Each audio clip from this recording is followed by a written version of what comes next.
asesinato. ¿Cómo fue? Una grieta en la mejilla, eso es todo.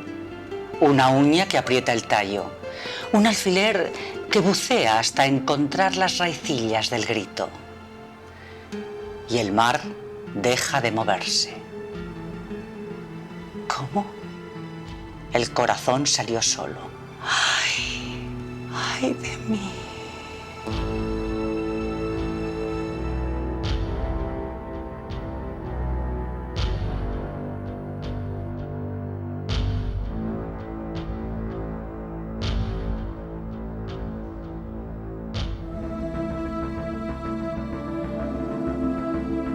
Federico García Lorca nace en Fuentevaqueros, Granada, en 1898. 38 años después, sería asesinado entre Biznar y Alfacar. Tras 40 años de silencio, en los años 70 y 80 del siglo pasado, multitud de historiadores y estudiosos trataron de arrojar luz sobre su muerte. La investigación más aceptada es la de Ian Gibson, quien ha dedicado gran parte de su vida a la biografía, obra y muerte del poeta.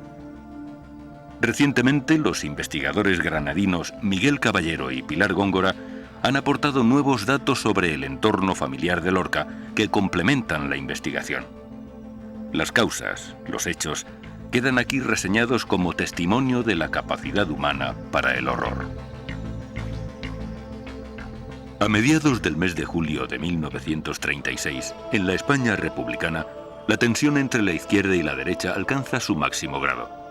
El historiador Paul Preston es uno de los mayores especialistas en la Guerra Civil Española. Había cierto fatalismo, es decir, yo creo que tanto en la izquierda como en la derecha había un horror a una posible guerra, pero también un cierto fatalismo pensando que era ya inevitable. El 12 de julio asesinan en Madrid al teniente Castillo, conocido por sus proclamas a favor de la República. En represalia, el día 13, un grupo de guardias de asalto asesinan al líder derechista Calvo Sotelo. En aquellos días, Federico García Lorca estaba en Madrid, en su casa de la calle Alcalá. A una de las últimas personas que vio fue a su compañero de la residencia de estudiantes, José Bello. Hoy es el único superviviente del grupo a la edad de 103 años. Yo la última vez que vi a Federico fue en el Café León, leyendo frente a Correos. Que me dijo que se marchaba al día siguiente a Granada. Yo lo noté preocupado. Me lo dijo con una cara y un gesto y una cosa de preocupación. Solicitamos al pintor Luis Torroba un retrato de Federico que conjugase en su mirada el terror de la muerte y la fortaleza de su poesía. Félix Grande escribió el libro La calumnia, de cómo a Luis Rosales, por defender a Federico García Lorca, lo persiguieron hasta la muerte. Libro cuyo título es suficientemente esclarecedor. Nos cuentan todos los biógrafos y todos los amigos de los últimos años de la vida de García Lorca que Federico tenía mucho terror a la guerra. Digamos algo sobre esto. La palabra terror puede hacer pensar que Federico era cobarde. No lo era. No lo era. Lo que fue un hombre capaz de no desprenderse del niño del que casi todos los adultos por falta de coraje nos desprendemos. Federico era un aterrado, era un ser desollado por el espanto. No hace falta más que ver cómo toda su poesía parece que está escrita de noche. ¿Fue Lorca realmente un hombre político? El hermano de Federico, Francisco, me dijo a mí un día, dice, entonces era posible ser apolítico. Era imposible, todo el mundo tenía su posición política. Durante los meses del Frente Popular, después del Bienio Negro, todo el mundo se situaba. Solo un cretino podía ir sin ideas políticas. Yo creo que Lorca no era ninguna excepción a la regla. Es más, se destacó como antifascista, firmó muchos manifiestos, a veces al lado de Antonio Machado, recitó el romance de la Guardia Civil delante de una muchedumbre en Barcelona, incluso tuvo problemas con la Guardia Civil, le querían poner una querella por el poema. De modo que yo creo que era un hombre muy significado, no pertenecía a ningún partido político, pero era, digamos, estaba en la línea del socialismo de Fernando de los Ríos, su maestro, y era eso. No era hombre de partido. Yo no veo a Lorca firmando el carné y siguiendo la línea de un partido. Él va por libre, pero desde luego su obra es revolucionaria y se percibía como revolucionaria desde la derecha entonces. Manuel Fernández Montesinos García es sobrino de Lorca y presidente de la Comunidad de Herederos del Poeta.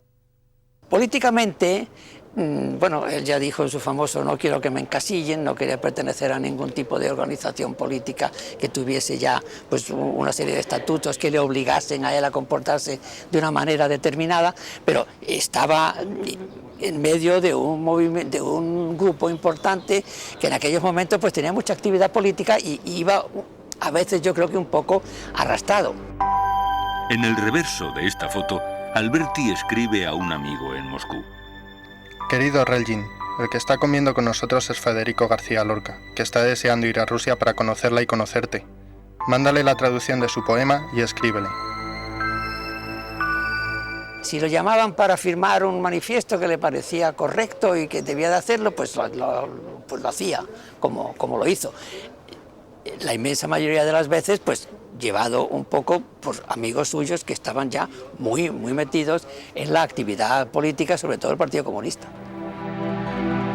Lorca nunca fue secretario del ministro Fernando de los Ríos. Sin embargo, muchas veces se ha discutido si Federico García Lorca tuvo o no una relación directa con la República, laboral incluso, más allá de las ideas políticas. Efectivamente, Miguel Caballero y Pilar Góngora han descubierto que Lorca fue nombrado vocal de la Junta Nacional de Música en 1932, en sustitución de Manuel de Falla. La sede estaba en el número 29 de la madrileña calle de Velázquez. No, él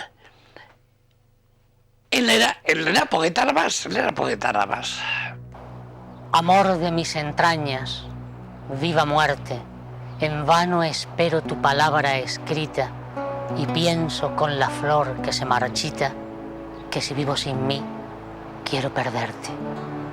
El aire es inmortal, la piedra inerte ni conoce su sombra ni la evita. Corazón interior no necesita la miel helada que la luna vierte. Pero yo te sufrí, rasgué mis venas tigre y paloma sobre tu cintura en duelo de mordiscos y azucenas. Llena pues de palabras mi locura, o déjame vivir en mi serena noche del alma para siempre oscura. El hermano de Federico, Francisco, me dijo a mí que Lorca tenía en el bolsillo ya el pasaje de México. Aquel verano, por lo visto, tenía el proyecto de ir a México para ver a Margarita Xirgu, la actriz, y ver la representación de sus obras. Luego, el 18 de julio es San Federico, y cada 18 de julio en Granada celebraban en la huerta de San Vicente una fiesta familiar. Llegaban los amigos de la Vega de Granada, campesinos, amigos, y se reunían en el día de San Federico. Lorca había dicho que se juntaría con sus padres en la huerta, eso es otra razón. ¿Por qué se va el día 13? Adelantando un poco la fecha de su salida de Madrid, pues yo creo que el susto que produjo en Madrid el asesinato de Calvo Sotelo hizo que tomara la decisión de volver a Granada un poco antes. Le dio miedo el ambiente en Madrid. Claro, desde aquí podemos decir que habría sido mejor que se quedara en Madrid, que Granada era el sitio más peligroso para él. Pero él sentiría la atracción de la tierra, su madre estaba allí, su familia, y tomó la decisión de irse ya en la noche del 13 de julio. ¿Podría realmente haber salvado la vida a Federico siendo el hombre más famoso de Granada? Lo dudo. ¿Por qué se fue de Madrid? ¿Por qué no pensó, quizá ninguno de nosotros hubiera hecho sino lo que hizo él, irse a casa con su padre, su madre, su familia? Pero lo cierto es que en Granada mataban a todos los notables.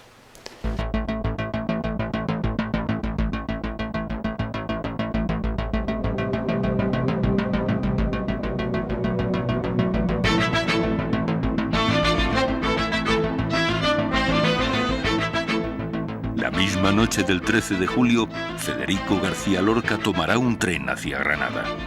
Pero el destino había comenzado a tejer el drama de su muerte muchos años atrás.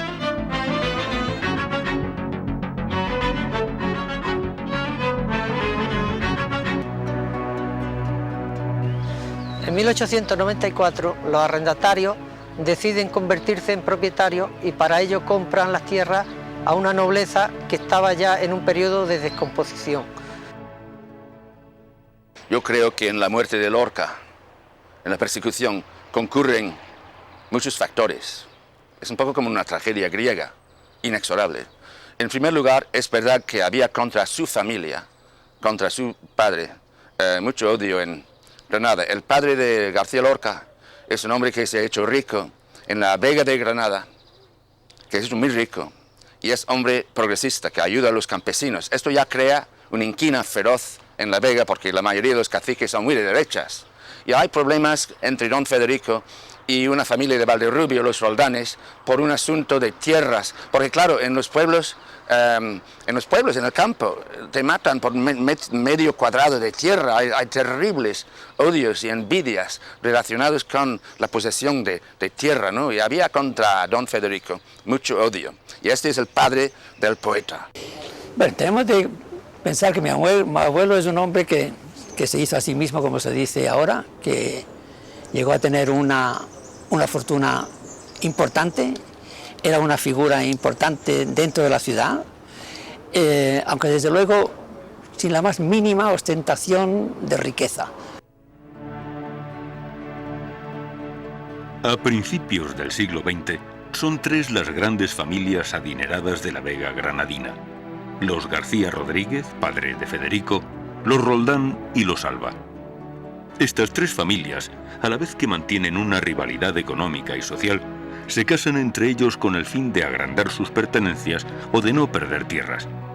Viven casi todos entre Fuentevaqueros y Valderrubio.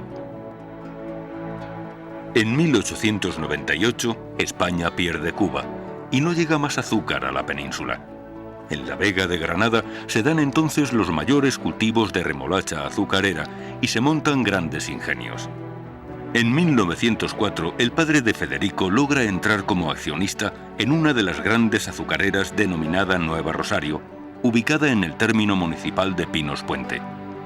Gracias a su privilegiada situación, don Federico tiene conocimiento de que en 1909 va a construirse otro ingenio azucarero llamado San Pascual, y del que serán socios los Roldán Benavides. Entonces don Federico compra todos los terrenos que hay alrededor de la nueva fábrica para evitar su expansión. Los Roldán, primos de los García Lorca, se enfadarán mucho cuando en 1931 el padre de Federico paraliza mediante denuncia por contaminación del río la producción de San Pascual, logrando así que toda la remolacha de la zona fuera a parar a la fábrica de la que él era socio.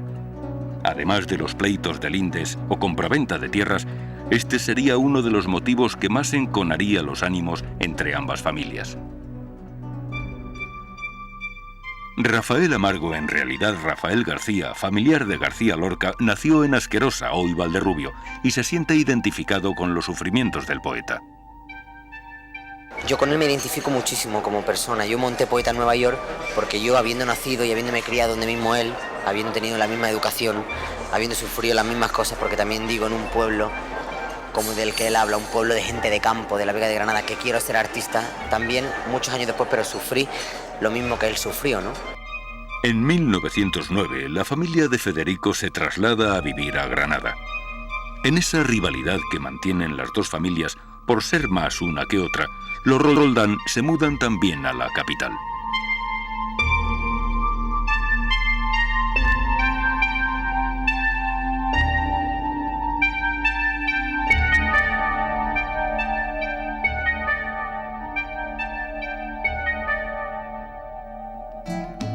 En 1918, Alejandro Roldán Benavides se presenta a las elecciones para concejal del Ayuntamiento de Granada por el distrito de San Ildefonso.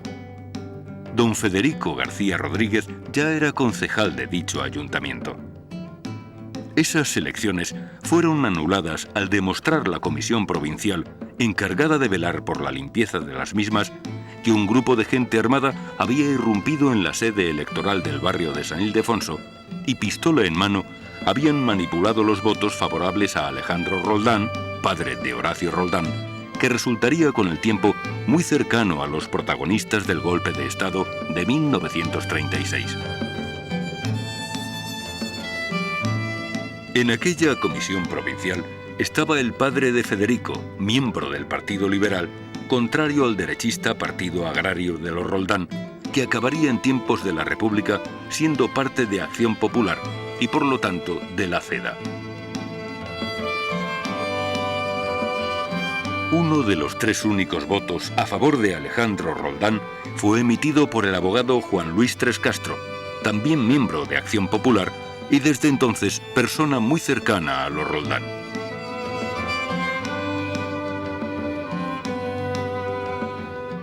Acción Popular era uno de muchos grupos de derecha, en fin, no, se dice moderada en comparación con la Falange, pero no tan moderada, o sea, que querían convertir a España en un Estado corporativista.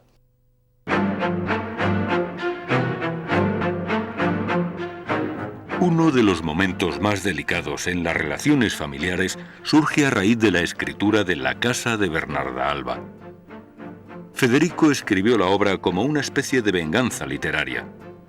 Los Roldán y los Alba estaban muy enfadados por este motivo cuando estalla la guerra. A raíz de las relaciones endogámicas entre los García Rodríguez, los Alba y los Roldán, resulta que José Benavides, Pepe el Romano, personaje en la vida real y también de la obra de teatro e igualmente miembro de Acción Popular, era tío de Horacio Roldán. Realmente, Bernarda Alba no era la mujer autoritaria y reprimida que refleja Federico en su obra. Ni el marido, católico reconocido y hombre estricto, era el depravado que levantaba las faldas a las criadas. Tampoco Pepe el Romano, conservador y derechista, era el mujeriego del que estaban enamoradas todas las hermanas. Hoy sabemos que el propio Federico, cuando llegó a Granada en el verano del 36, da a conocer la obra a su primo Alejandro Rodríguez Alba, cuñado de Horacio Roldán, e hijo de Francisca Alba, nombre verdadero del famoso personaje. Tanto Francisco, hermano del poeta, como su madre pidieron a Federico que cambiase los nombres de los personajes. Él se negó. No serían estas disputas familiares la causa directa de la muerte de Federico García Lorca, pero no perdamos en adelante el rastro de Horacio Roldán y de Juan Luis Trescastro.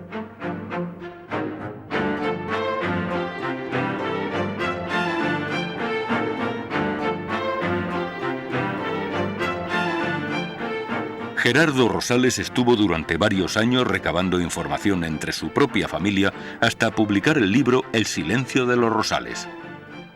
Bueno, Federico efectivamente llega por la mañana a Granada el 13 de julio de 1936 y su primo en la Huerta del Tamarí celebraba la despedida de soltero y atrasaron esta despedida de soltero con la intención de que Federico pudiera asistir a la fiesta, ¿no? Cuando Federico llega a Granada, ya estaba allí su amigo Luis Rosales para pasar las vacaciones de verano. A Luis y a Federico los había presentado 6 años atrás, en 1930, el filósofo Joaquín Amigo. Francisca Aguirre es poeta y trabajó durante varios años al lado de Luis Rosales en el Instituto de Cultura Hispánica. Federico para Luis era su maestro, porque fue su maestro realmente. Tuvo 2 grandes maestros. Joaquín Amigo, en el terreno filosófico, ético, moral, y Federico en el terreno artístico. Los Rosales serían actores principales en el drama de la muerte de Lorca. Pero, ¿cómo eran los hermanos? El mayor, Miguel, en el 36 pertenecía a la Falange, participó en la toma de Granada el 20 de julio de 1936. Antonio también era falangista, era secretario provincial de Economía, el tesorero provincial de Falange. Después venía Luis Rosales. Luis, sin embargo, tenía una idea más monárquica, aunque se unió también a Falange. Y Pepe, que era un ideólogo, procedía de la Falange de los sindicatos universitarios y tenía quizás un poder dentro de la Falange ideológico más que un poder real.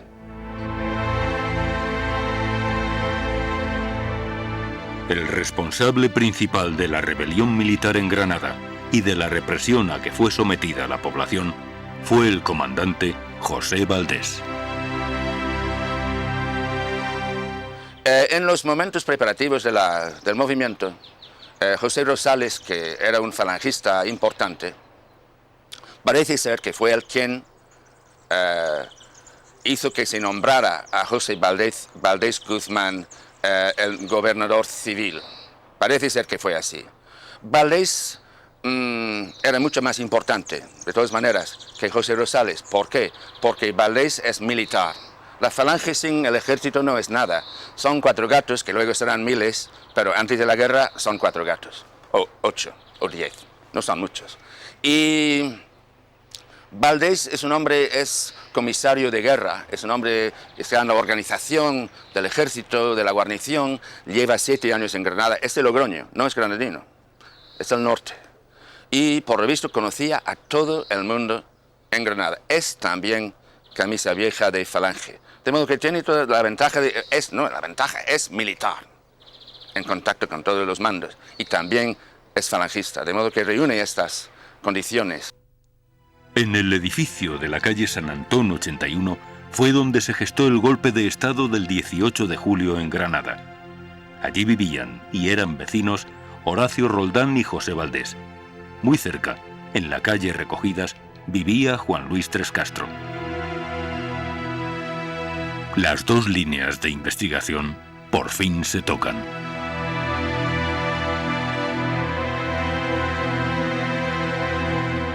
Ramón Ruiz Alonso es otro violento que tiene todo un historial fascista, ha estado en las Hons, viene de una familia bien que luego perdió sus propiedades, parece ser que con la ruleta, es una familia que ha venido abajo y él se ha convertido en una especie de obrero de derechas, es tipógrafo de profesión, es un hombre resentido, es un hombre muy ambicioso y cuando él consigue ser diputado de la CEDA por Granada en el año 33, es la llegada de Ramón Ruiz Alonso, es la recuperación de su posición en la sociedad y tiene una actuación notable en la provincia, desde luego con un discurso muy de ultraderecha. Luego cuando pierde su escaño, pues el resentimiento vuelve a ser el resentido que quiere recuperar su importancia y cuando ve que se está preparando un movimiento, pues enseguida se adhiere a estos preparativos.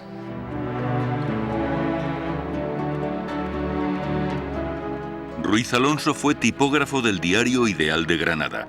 Accionistas importantes del periódico eran los Roldán. Además, Horacio y Ruiz Alonso coincidían en Acción Popular. Ruiz Alonso quizá fue la persona que más hizo por detener y fusilar a García Lorca, posiblemente para hacer aquello que se llamaban méritos políticos. Tiene gracia. Se están uniendo las sangres que no se unieron en vida. Solas ya sobre la tierra, para encontrarse, caminan, que la muerte no vendrá vencedora ni vencida.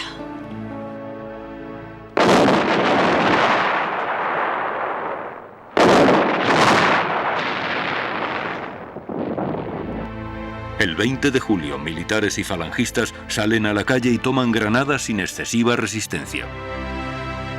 El 10 de julio de 1936, 8 días antes del comienzo de la guerra, había sido nombrado alcalde socialista de Granada Manuel Fernández Montesinos Lustau, cuñado de Federico. Duraría 10 días en el cargo. Mi tío Miguel y mi tío Pepe se van a tomar el gobierno civil. Bueno, no quiero decir que lo tomaran entre ellos dos, sino con la gente que fue a tomar el gobierno civil, entre ellos Valdés, Nestares, etcétera, ¿no? Antonio, como era albino, además tenía dificultades para visión y tal, él se quedó en su puesto de tesorero provincial de Falange, y mi padre decidió abstenerse y no participar en aquello. Al día siguiente se incorpora, cuando ve que empieza a haber bajas y heridos, se incorpora al hospital militar, y Luis sí toma Radio Granada junto con otra gente la tarde del 20 de julio de 1936.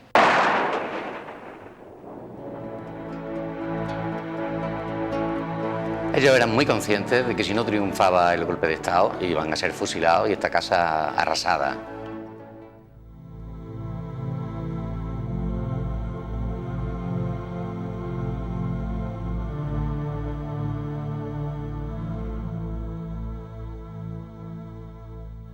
El 9 de agosto se produce un registro en la Huerta de San Vicente, donde van los hermanos Roldán buscando al hermano de los caseros de la Huerta de San Vicente, acusado de asesinato.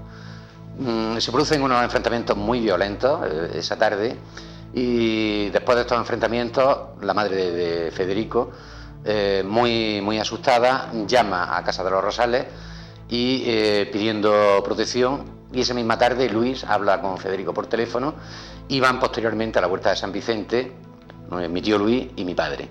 Sí, efectivamente, yo tengo recuerdos bastante nítidos de ese día. Recuerdo que debía de ser ya la caída de la tarde, después del almuerzo, desde luego, hacía mucho calor, estaban echadas las persianas de las habitaciones de arriba, y mis hermanas y yo estábamos durmiendo la siesta cuando yo oí el ruido de los coches que se acercaron, y desde un balcón que me asomé, con bastante susto por cierto, vi que estaba Gabriel atado a un árbol que había en la placeta, que quiero recordar que era un cerezo, y sus dos hermanas con los moños sueltos, los pelos al aire, dando gritos y alaridos cada vez que le daban un fustazo a Gabriel.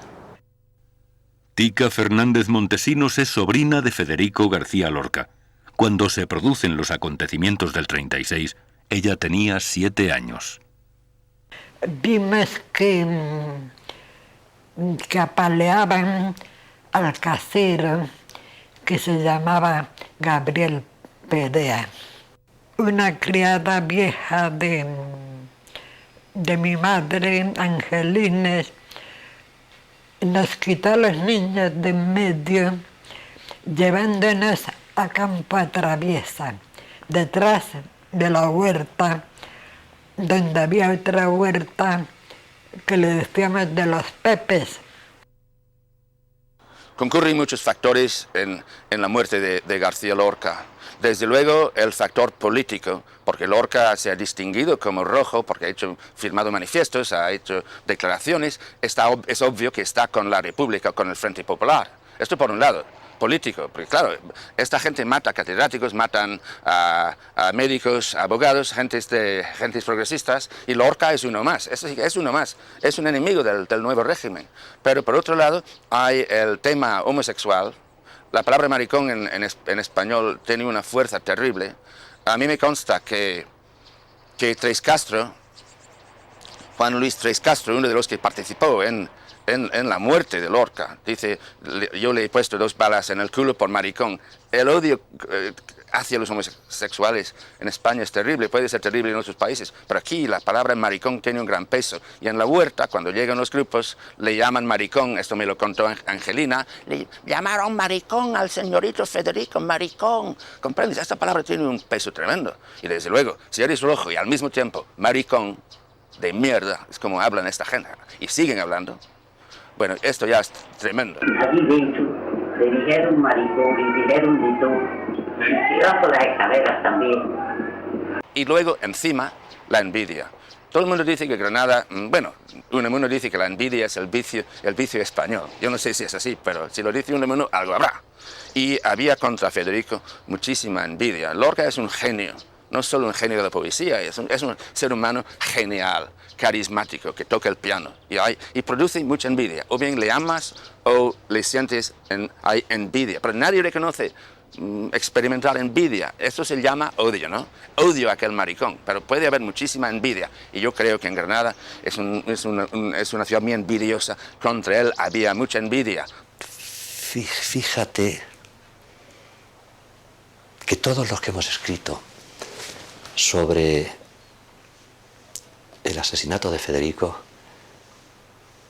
hemos pasado por encima la posibilidad de que su homosexualidad fuese una de las causas del odio que se le podía tener por parte de algunos granadinos. Y hemos pasado por encima con una especie de pudicia un poco depravada. Como si no nos hubiéramos dado cuenta de lo que de una buena vez hay que darse cuenta. La homofobia es fascista. La homofobia es fanática, es malvada,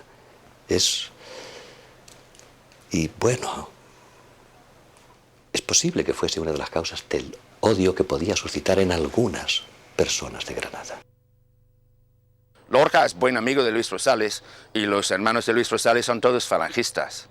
Y cuando recibe amenazas en la huerta, claro, la familia tiene un consejo de familia, ¿qué hacemos? ¿Qué hacemos? ¿Dónde vamos? ¿Dónde mandamos a Federico? ¿Dónde estarás seguro? Y surge el nombre de Manuel de Falla, no parece adecuado, y de repente piensan en Rosales, en la amistad con Rosales. ¿Dónde mejor que en casa de quienes están inmiscuidos en lo que está pasando en Granada en estos momentos? Antes de salir de la huerta de San Vicente, ya con Federico, mi tío Luis le advierte a toda la familia Rosales, en especial a Concha, que tengan muchísimo cuidado y si van a buscar a Federico, que jamás, bajo ningún concepto, digan dónde se encuentra y que digan sencillamente que ha huido al bando republicano. Pensando que así quizás pues, no se produzcan más registros o que los registros sean menos intensivos.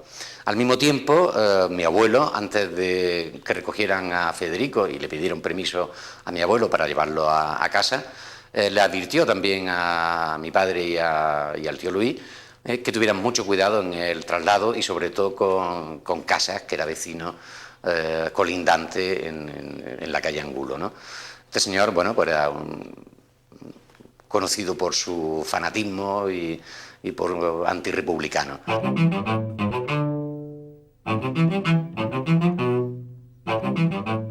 Una vez que llega Federico al número 1 de la calle Angulo, se instala en el segundo piso, una zona independiente donde vivía Luisa Camacho, tía de los Rosales. Y él, al parecer, se pasaba el tiempo pues allí charlando con la hermana de Rosales, con la madre, escribiendo. Cuando yo llegaba me daba las noticias, él oía la radio, claro. Estaba todo el día recluido y oía toda la radio, como es lógico, ¿no? Y entonces, pues yo no oía nada. Entonces, la persona que me daba a mí las noticias diarias, tanto de una zona como de la otra, porque él oía toda la radio, pues era Federico. Ellos creían que con Lorca en su casa estaría a salvo.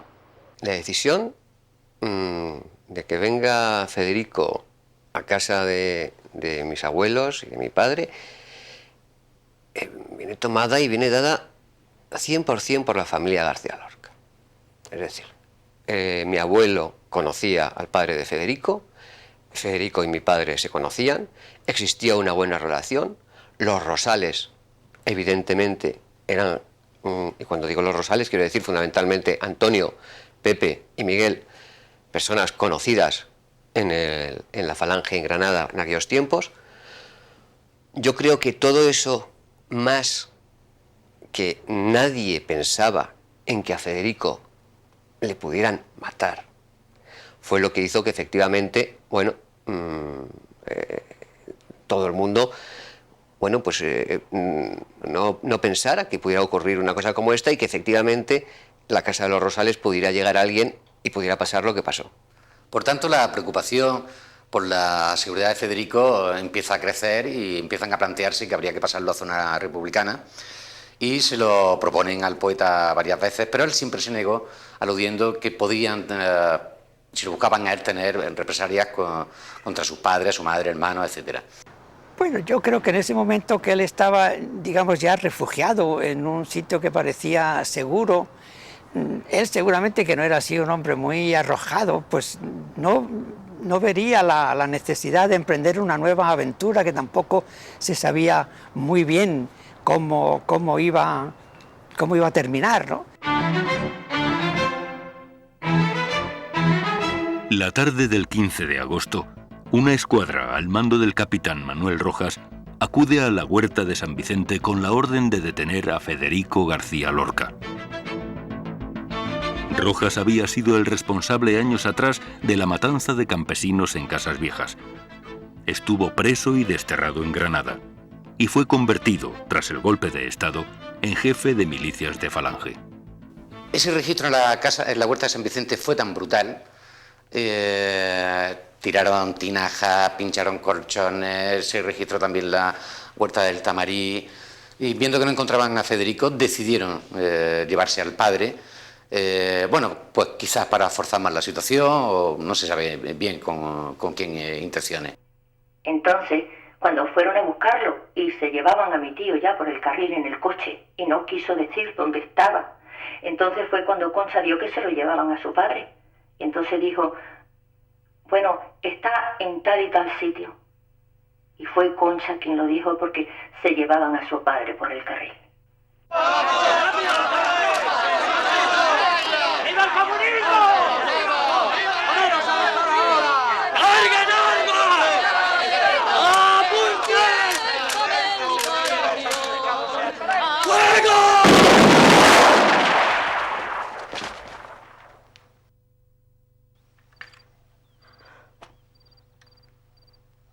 ¡Hala! ¡Vamos!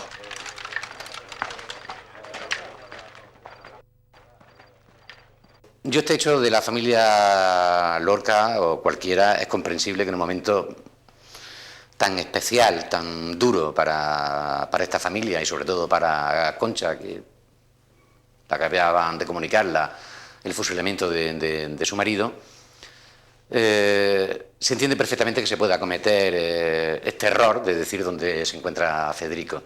Alguien ha dicho alguna vez, con cierta maldad, que fue una delación de su propio hermano. Es un disparate. Eso es un disparate, una injuria. Conchita hizo lo que tenía que hacer y lo dijo de la mejor manera. Lo dijo de un modo en que no comprometía a su hermano, puesto que no estaba huido, y no comprometía a la casa en donde estaba, puesto que, según las palabras de Conchita, estaba leyendo poemas con un amigo poeta. Cuando Ruiz Alonso se entera de que los Rosales esconden a un rojo en su casa, organiza inmediatamente la detención. Acudieron 2 personas destacadas encabezando el grupo que detuvo a Federico. Uno de ellos era Ramón Ruiz Alonso, en conexión con el gobernador Valdés. El otro era Juan Luis Tres Castro, casado con una prima lejana del padre de Lorca y hombre de confianza de Horacio Roldán desde las elecciones de 1918. Tres Castro, posteriormente, conducirá al poeta hasta las proximidades del barranco de Biznar para su ejecución, e irá después por las tabernas de Granada, presumiendo de haberle pegado 2 tiros. Una gran sorpresa para los investigadores fue descubrir en la hemeroteca de Granada que Juan Luis Tres Castro era el padrino, desde 1934, de Elisa Ruiz Penella, hija de Ramón Ruiz Alonso. El círculo se cierra.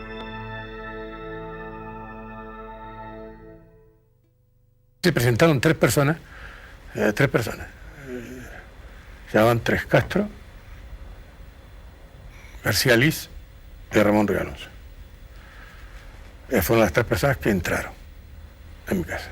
Y Ramón Ruiz Alonso fue la persona que se quedó cuando mi madre le dijo que, en fin, que se encontraban en casa, de fin, que no había motivo para tomar tantas precauciones, que no había quien se pudiera defender, entre otras muchas cosas, ¿no?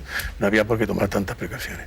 Y entonces, porque era el que iba dirigiendo la operación, dijo que los demás se retiraran. Entonces se retiraron efectivamente todo aquel aparato bélico se retiró y se quedó Ramón Ruiz Alonso. había habido desde antes de la guerra, pero ya en la guerra, una hostilidad patente entre la CEDA y la Falange. Entonces era aquella exuberancia de tropas para detener a García Lorca, era una manera de señalar que la casa de unos falangistas, algunos de ellos preponderantes en aquella época, estaba en esa casa había un rojo, como les llamaban entonces, había un rojo. Yo creo que la orden emanó del grupo de gente que rodeaba a Valdés, que era una mezcla de cedistas, de católicos burgueses de Granada, que era la gente que odiaba a Lorca y a su familia. Había alrededor de Valdés asesores, gentes de muy de derechas, que le decían, que preparaban las listas, y yo creo que Ruiz Alonso fue uno de ellos. Yo desde luego creo que participó en la denuncia. Ya está, tenemos la casa rodeada. Está bien. Abrir bien los ojos y esperar. A tus órdenes. Traigo una orden de detención de Federico García Lorca. Puede verla si quiere. Mi madre, que tenía mucha entereza, y es una cosa que no se ha solido hacer. Que bueno, usted no tendrá inconveniente entonces en que yo llame a alguno de mis hijos para que le acompañe. Porque claro, temía. Y entonces, dijo, no, yo no tengo inconveniente. Y entonces, claro, nos llamó a todos. Acudió, yo estaba a 40 kilómetros, pero ¿qué? Nos llamó a todos. Todos vinimos. Pero claro, el primero que llegó fue mi hermano Miguel, el mayor, hoy muerto, el último de los muertos de mi familia. Y entonces mi hermano acompañó a Federico para darle la seguridad de que lo iba a dejar. Yo siempre he dicho, y es así, que si don Federico, es decir, su padre, doña Vicenta, su madre, Federico, o yo, hubiéramos creído que Federico tenía peligro de muerte, Federico no hubiera muerto. Salvar la vida a Federico era facilísimo. Luis vuelve a casa porque no ve que es perder el tiempo, que no se puede hacer nada. Y cuando Pepe llega, vuelven de nuevo al gobierno civil.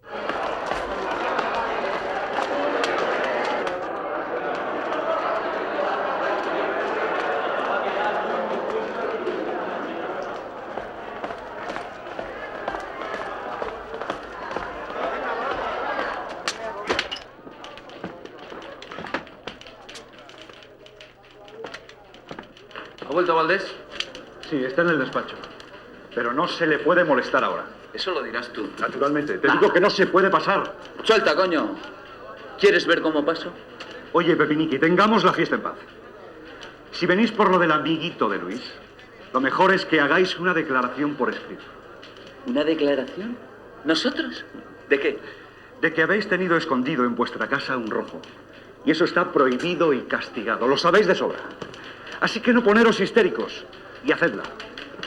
Teniente, tómele declaración. Hazlo, Luis.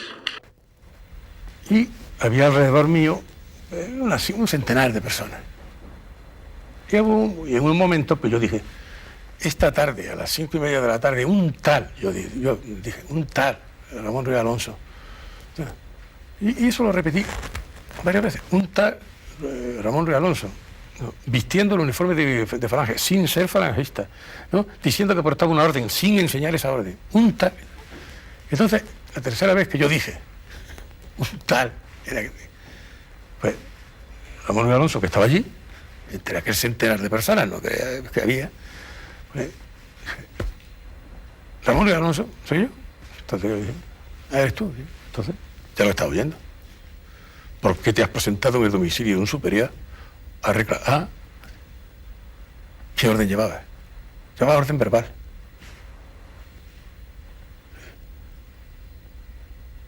Y con una orden verbal has hecho esa detención. Dice, la he hecho bajo mi única responsabilidad. Dice, no sabes lo que dice, repítelo. Bajo mi única responsabilidad. No sabes lo que dice, repítelo. Se lo repitiera 3 veces allí delante de todo. Bajo mi única responsabilidad, porque él se estaba apuntando ese tanto, y entonces efectivamente yo estaba ya condenado a muerte. Y él se estaba riendo de que yo estuviera enjuiciándolo. Se estaba riendo de mí. Y estaba apuntándose el tanto glorioso de que bajo su única responsabilidad se había hecho eso. que luego lo ha negado. Siempre, pero eso lo ha dicho delante de 100 personas, no se trata de las cuales naturalmente viven todavía, vamos, por muchos que hayan muerto, viven todavía 40, ¿no?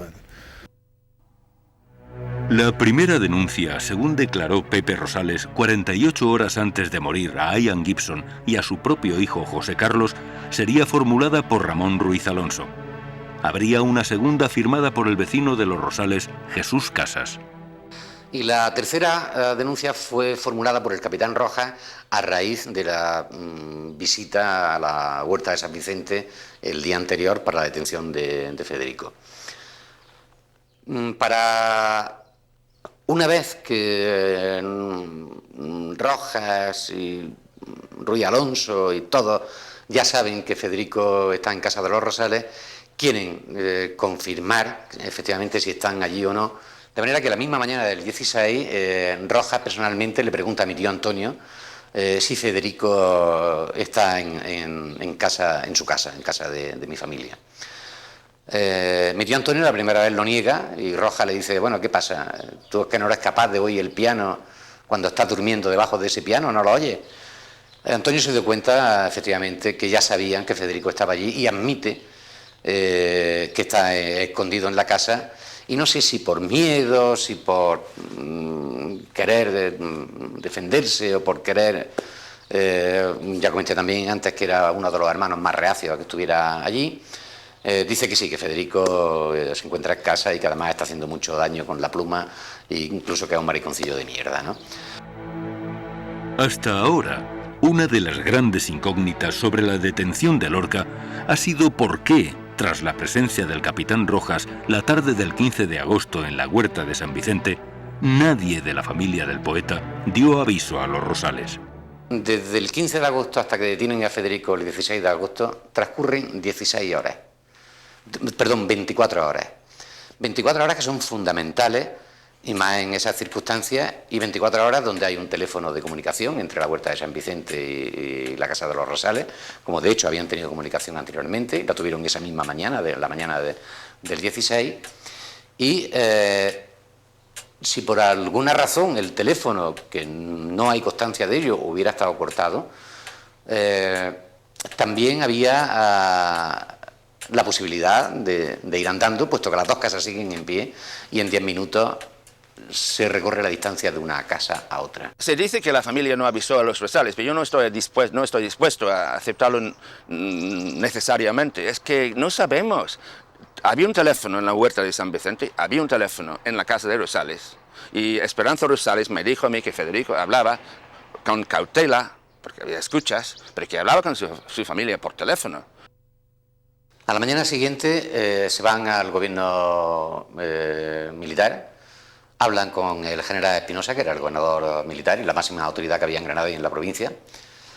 Estamos hablando que estamos en un estado de guerra, y hablan con Espinosa, eran buenos amigos de Pepiniqui, y consiguen una orden de libertad para Federico García Lorca escrita. Este documento lo llevan inmediatamente al gobierno civil. Está Valdés en ese momento en el gobierno civil. ¿Y quién eres tú para ir contándole a nadie si ese tipo está aquí y tal?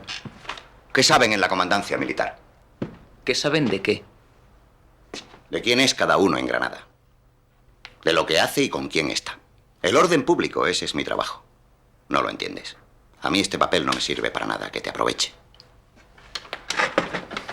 Además, ese marica ya no está aquí. ¿Cómo? ¿No dijiste anoche ¿Y qué?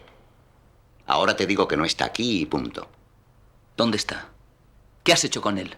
¿Cómo le pase algo a Lorca? No, eso desde luego pasó una noche. Esto estoy totalmente convencido.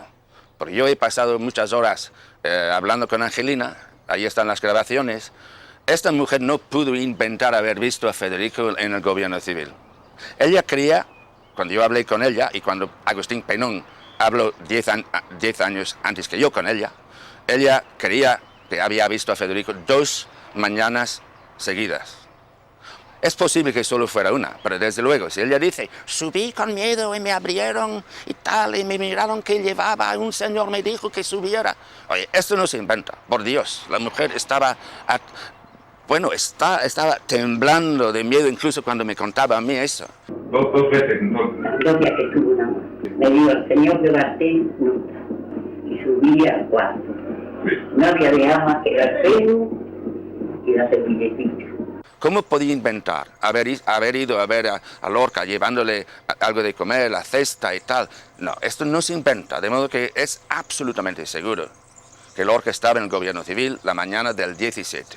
Eso es seguro. Ahora, estaba el 18. Esto ya es más difícil. Es posible que ella confundiera una visita con 2 visitas, pero desde luego estuvo a la mañana siguiente, no cabe la menor duda. El jefe de sector de Biznar era el capitán José María Nestares, encargado de dar paso a la colonia, lugar donde aguardaban al pelotón de fusilamiento quienes iban a ser ejecutados en el barranco de Biznar. El cuartel estaba en el palacio del obispo Moscoso y Peralta, en una esquina de la plaza del pueblo. Nestares hizo las siguientes declaraciones en una entrevista con Eduardo Molina Fajardo en 1969. Llegaron sobre las 11:30 de la noche. Yo estaba dormido y entró y me despertó el teniente de asalto Rafael Martínez Fajardo. Me dijo que llevaba una orden directa del comandante Valdés para fusilar a 4. Uno de ellos era Federico. Pasaron a la colonia y a su regreso me comunicaron que los habían matado en el campo de instrucción de las tropas, antes de llegar a la Fuente Grande, a la derecha de la carretera según se va al Alfacán, después de pasar el puentecillo. En 1966, Nestares le dijo a Gibson lo siguiente. Esto fue una aberración, una equivocación. En la guerra muchas veces pillan por medio a personas inocentes, ¿no? Digo inocentes en el sentido de que no tienen nada que ver con la política, ¿no? Al parecer Federico estaba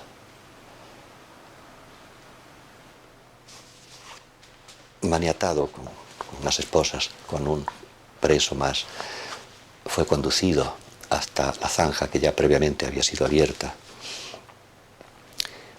Y Federico era 3 cosas: un gran poeta, un hombre de izquierda y un homosexual. Aparte de otras cosas que fuera, esas eran las 3 fundamentales. Y en el momento de morir parece que fue acusado como un insulto de 2 de ellas. Cuando estaban al borde de la zanja abierta para sus cadáveres, al parecer Federico pegó un grito, quizá un insulto, a quienes lo iban a matar. Y en ese momento, lamento decirlo para que quien no lo haya leído se entere ahora, pero no murió plácidamente con unos balazos, fue peor. Al gritar Federico contra alguien que estaba frente a él apuntándolo, quien estaba apuntándolo, que no se sabe quién exactamente, le dio con la culata de su fusil en la cabeza y cayeron los 2 a la fosa. Y al darle con la culata de su fusil, dijo: "Rojo maricón". Y ya con la cabeza posiblemente muerto del mazazo de la culata del fusil, entonces ya le dispararon con odio y al parecer incluso escupiendo, ¿no? Esa fue la muerte de Federico. No le faltó más que insultarlo de gran poeta.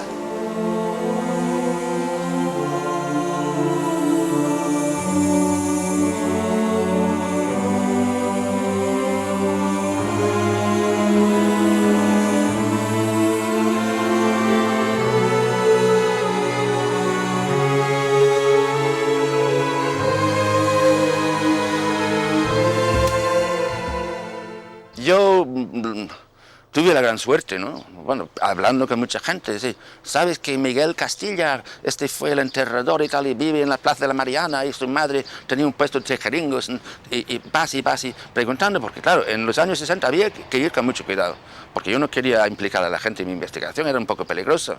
Podía haber problemas con la policía, con el régimen, ¿no? Pero poco a poco me fui aproximando y finalmente localicé a Miguel Castilla Blanco, que se llamaba. Y poco a poco, cuando me fue tomando un poco de confianza, pues un buen día me dijo que me iba a llevar allí. Pero me llevó allí él pálido de miedo, pálido, temblando. Porque claro, la Guardia Civil patrullaba por aquella zona, se consideraba zona de guerra, no se podía ir mirando el barranco y tal, y me llevó. Y yo tenía la grabadora. ¿Tú crees que aquí, bueno, en este olivar... En este rodaje aquí, sí. Había muchos, entonces, no solamente aquel día, sino otros días? No, aquí no hay nada más que eso. Aquí no está nada más que el maestro Escuela Juliana, los dos hijos.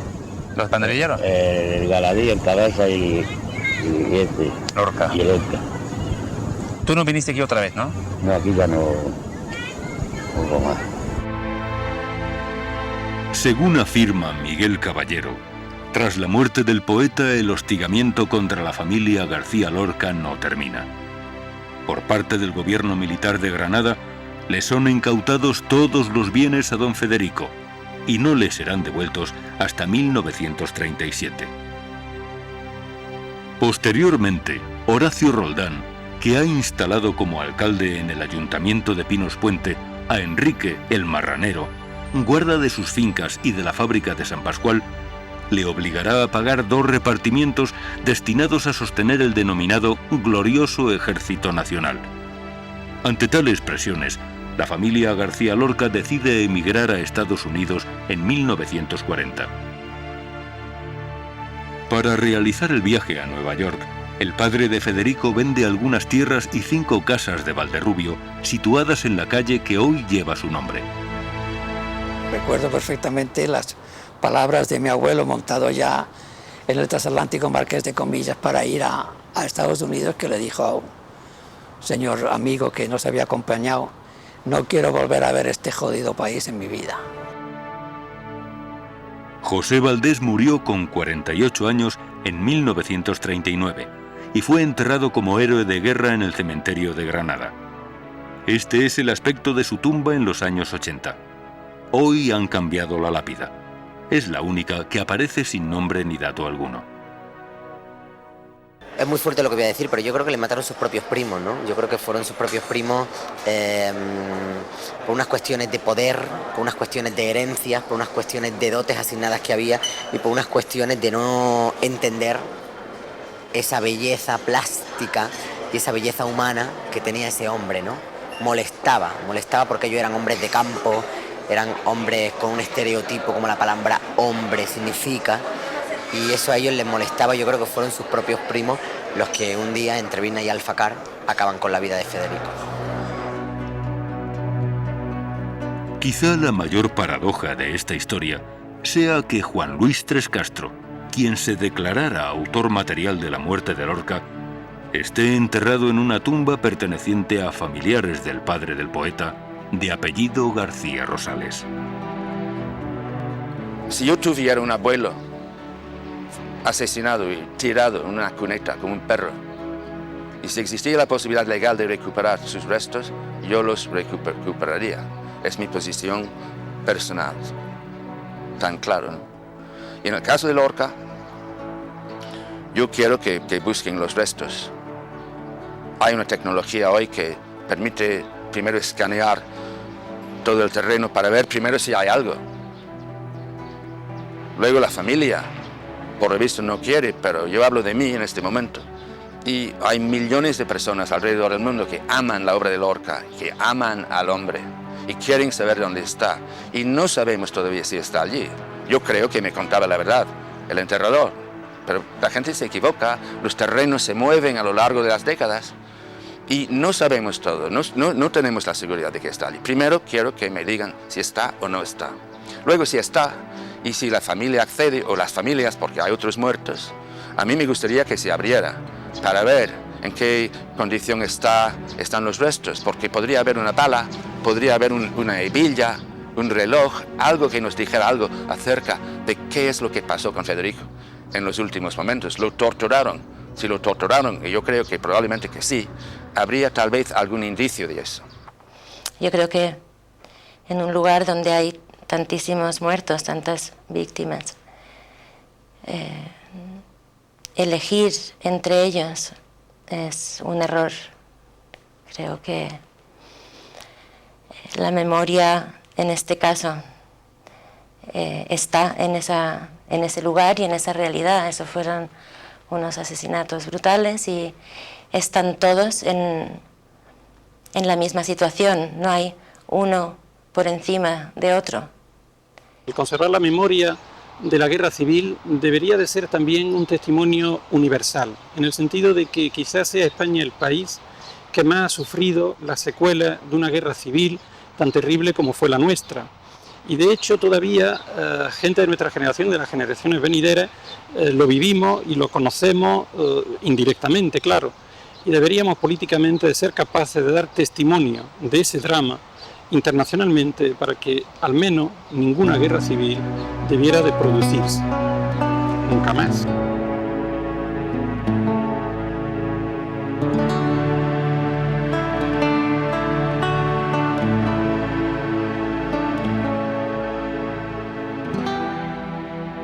El hecho de la muerte, que no tiene nada que ver con el hecho de la muerte, ha sido la toma de conciencia más dolorosa que he tenido con la vida. Lo he dicho anteriormente. Para mí, hasta ese momento yo había vivido de frente, yo había vivido con ilusión, yo había visto la vida venir, ¿no? A partir de ese momento, yo he vivido en una vida absolutamente distinta. Yo he renunciado ya, desde entonces, a muchas cosas. No he creído, ni volvería a creer,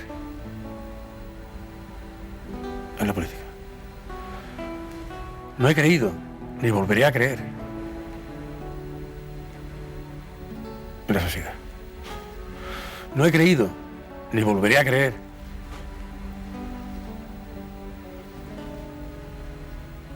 más que en las amistades que quedan. Esa ha sido la prueba. Pero bien, esto ha sido una persona que a los 26 años se encuentra con esto que estábamos diciendo antes, con que el hombre más importante de España puede morir literalmente por la ambición política de una persona que ni representaba, ni representó, ni representará nada.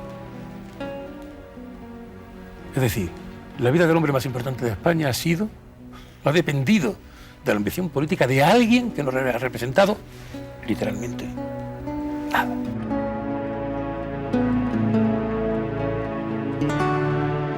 Como el náufrago metódico que contase las olas que le bastan para morir, y las contase, y las volviese a contar para evitar errores, hasta la última, hasta aquella que tiene la estatura de un niño y le cubre la frente.